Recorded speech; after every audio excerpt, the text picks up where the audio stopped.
Hello everyone, welcome to Too Fond of Books. My name is Janelle and this is another March Mystery Madness video. In today's video I am going to do a book review of an instance of the Fingerpost that I just recently finished reading, and it was so good and I have so much that I want to say about that book. But first I need to give you the answer to yesterday's My March Mystery Madness Mindbender. The clue was: the villain in this short story mailed the seed of a fruit to his victims. And the answer is the 5 orange pips from The Adventures of Sherlock Holmes by Arthur Conan Doyle. And so yeah, the villain in this book mails 5 orange pips to his victims. So yeah, that's the answer to the Mindbender.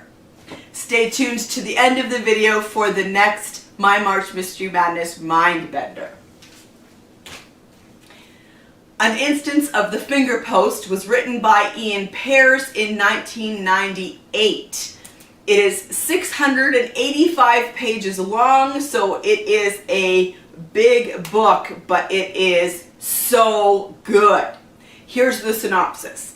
It is 1663, and England is racked with intrigue and civil strife. When an Oxford Don is murdered, it seems at first that the incident can have nothing to do with great matters of church and state.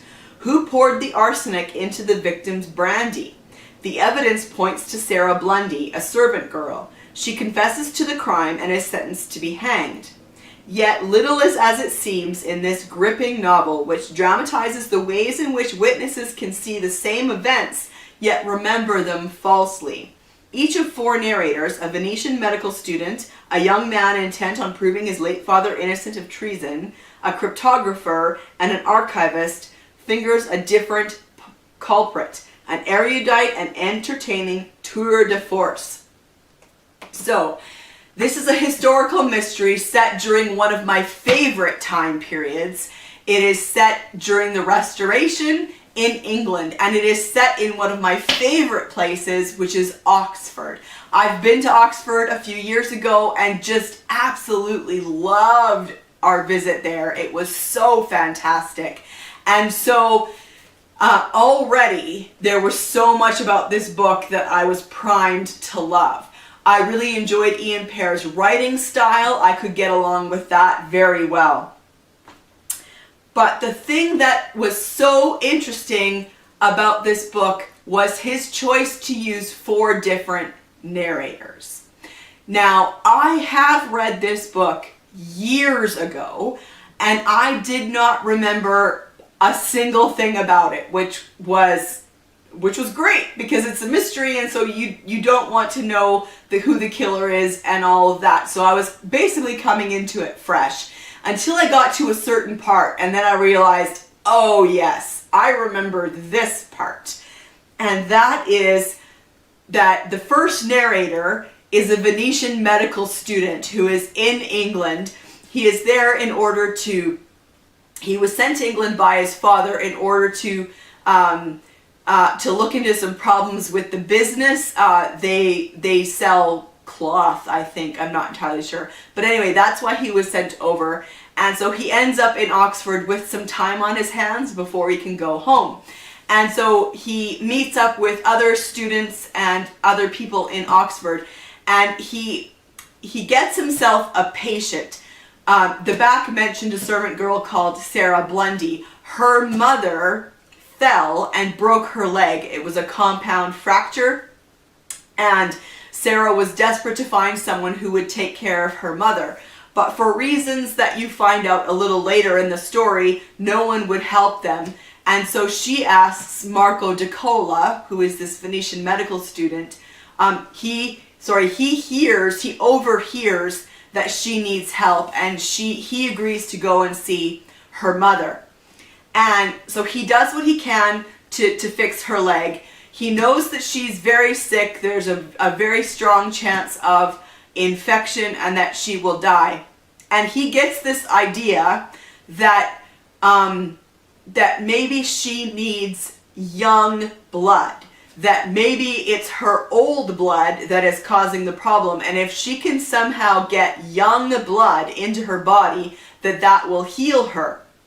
And so the scene that I remember is the scene with him and another doctor attempting a blood transfusion in 1663. It is crazy, but totally awesome. And so the description of why they think it will work, how they can get it to work, and who they should choose to have, whose blood they should choose to be transfused into this elderly lady was just, it was awesome. It was so crazy. So I totally remembered that part. And then also I remembered a little later on, they end up doing kind of a autopsy on this man who died. Dr. Grove was poisoned.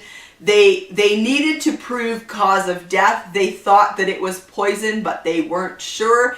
And so they do an autopsy, and there's this description of when they cut him open, and then they nailed the pieces of flesh to the table he was lying on in order to keep them out of the way so that they can work.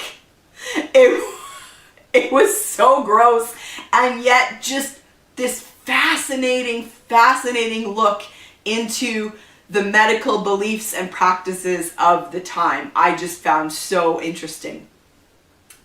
But let's get back into these narrators, because this was frankly the most interesting part of this book. So there are 4 narrators, and each narrator has a section, and they each follow the other. They're not interspersed. It's just one after the other telling this story. And so it was very reminiscent of the Moonstone in that way, because the Moonstone does the same thing. They tell a story through different narrators. And I just found it so interesting because the reader gets their understanding of plot, characters, everything from the narrator. And so you have to read all 4 of the narrators before you can really understand the truth of what happened in the story. And of course, each narrator had their own purpose or focus. And so this also made it interesting. You didn't just get the exact same story from 4 different perspectives. What you had were 4 people that each had a purpose, a focus during that time period, and they knew people or were involved in situations that were part of this mystery, this death, and so they told their stories. But they told their stories from that perspective, from that purpose, from that focus, and that's what made it so interesting. And the thing that I really realized that came out so strongly in this book was the power of the narrator to influence the understanding of the reader. And it was brilliant. I think Iain Pears did a master class in this book of how to write numerous narrators. How to have one story from multiple narrators. It is a master class. It is so good. So, the first narrator is Marco de Kola. He is, like I said, a gentleman, a medical student of Venice. And I think that it was brilliant of Iain Pears to make him the first narrator, because he is new to England. He has never been there. So he is experiencing this country and its people and its culture and its beliefs for the first time, which is helpful to us as readers because we are also experiencing that country and people and customs and beliefs from that time period for the first time as well. We are unaware of what it's like. We may have read a bunch from that time period.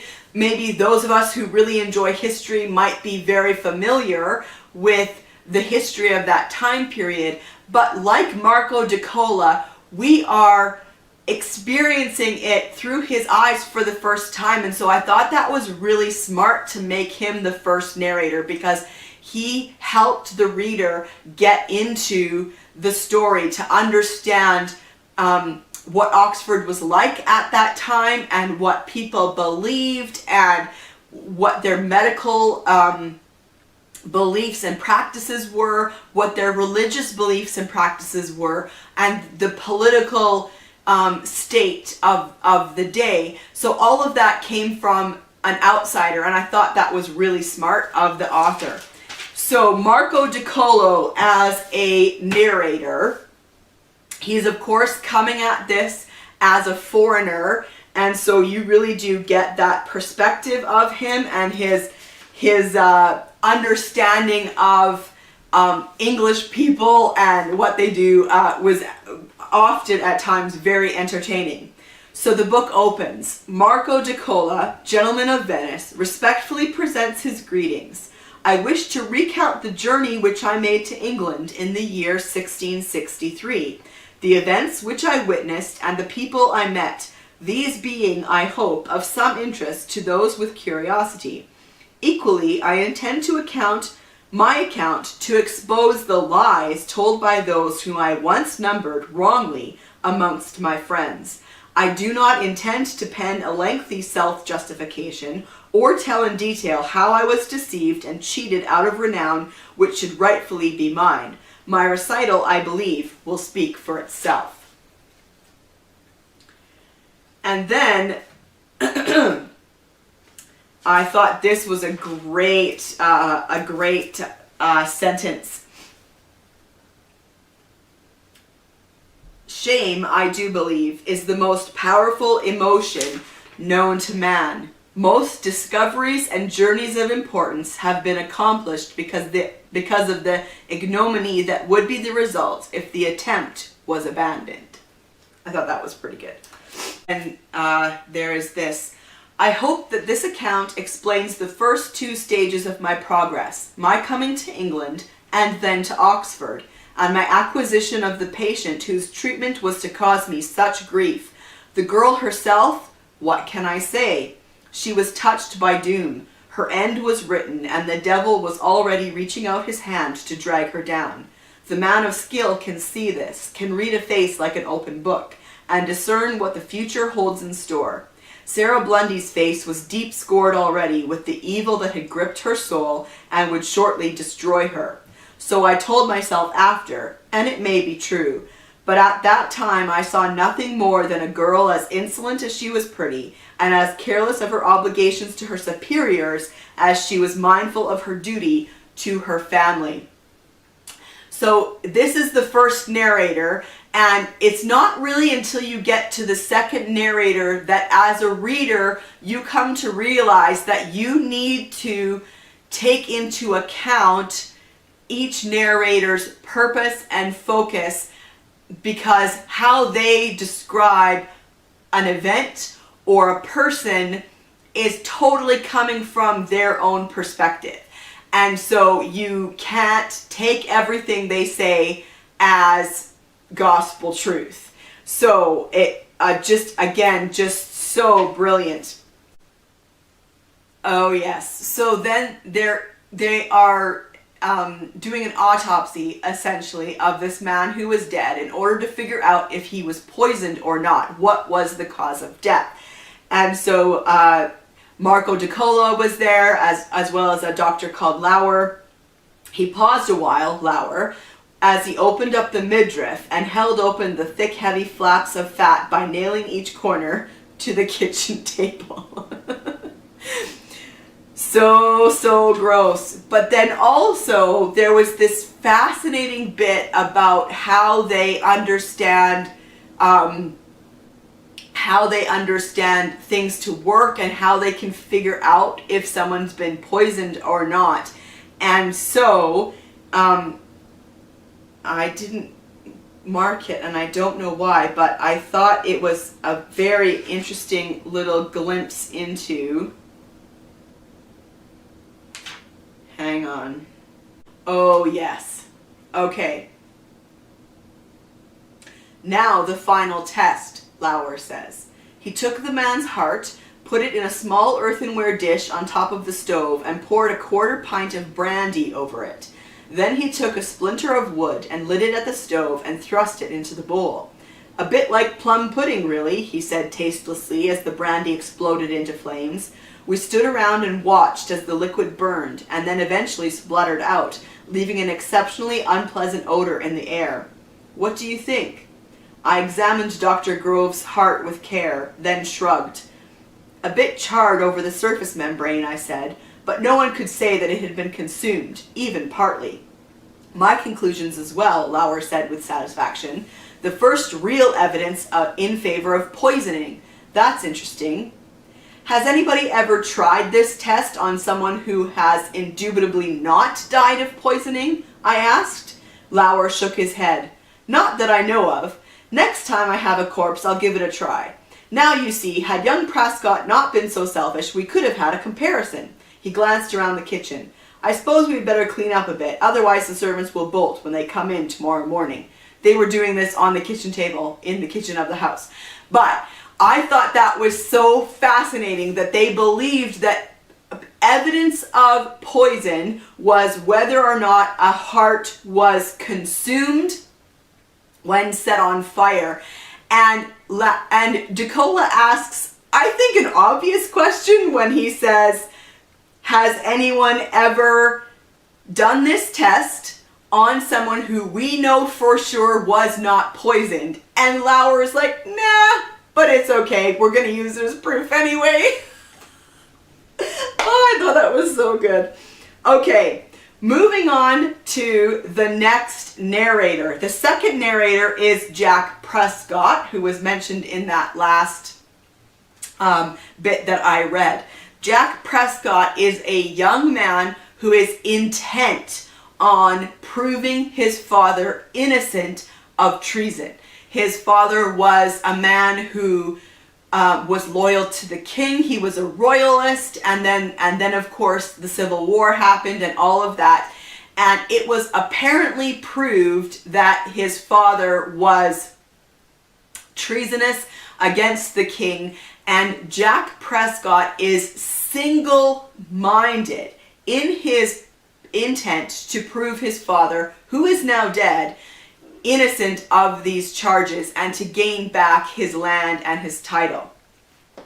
And so this becomes obvious so early on in his account of the events that happen. Of course, he tells his story. The story he wants to tell is about his efforts to prove his father innocent, but of course he knows people and was there for certain events that were related to this mystery to who killed Dr. Grove, which is why he gives his account. But it is so obvious that all he cares about is proving his father innocent.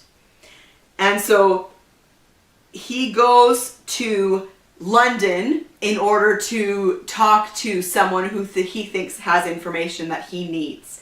And he says, I do not recall the poet, but he was obviously a wise and sober man, for he said, I cannot live in the city, for I have not learned to lie.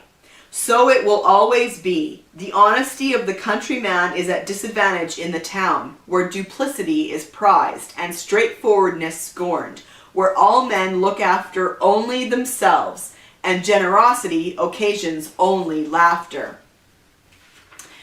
However, he reveals the fact that he will do pretty much anything to get the information that he wants, because the first person that he talks to in the city, in London, he lies to. The very first words out of his mouth to that person is a lie. He says, forgive me, I must be at the wrong house. I'm looking for Sir Samuel Morland. I am he replied, so that it was now my turn to look astonished. Who are you? My name is Grove, I said.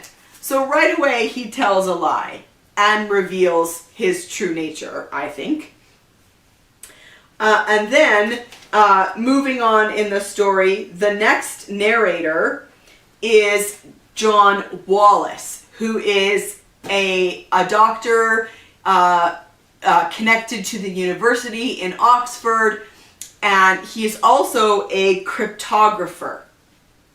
And once again, some writer in this story who has his own purpose. He, again, is connected to the events, knows people, was there for certain things, and so therefore has value in sharing his story, but his story is about what was important to him at the time as well. And I thought this was an interesting quote. He says,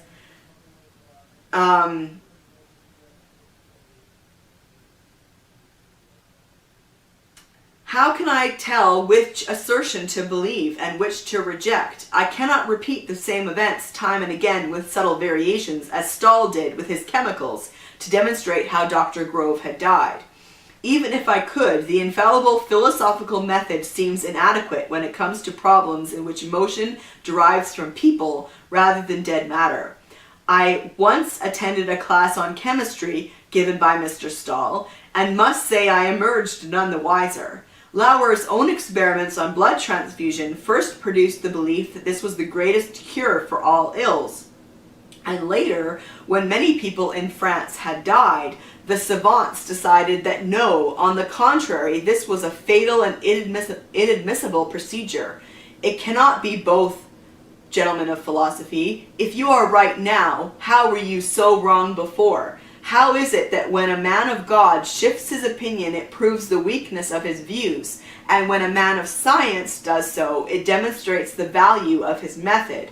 How is a mere chronicler, such as myself, to transmute the lead of inaccuracy in these papers into the gold of truth? I thought that was pretty good. And then I thought this was a good sentence too. More than most, he has himself shown that we are all capable of the most monstrous evil when convinced we are right. And it was an age when the madness of conviction held all tightly in its grasp.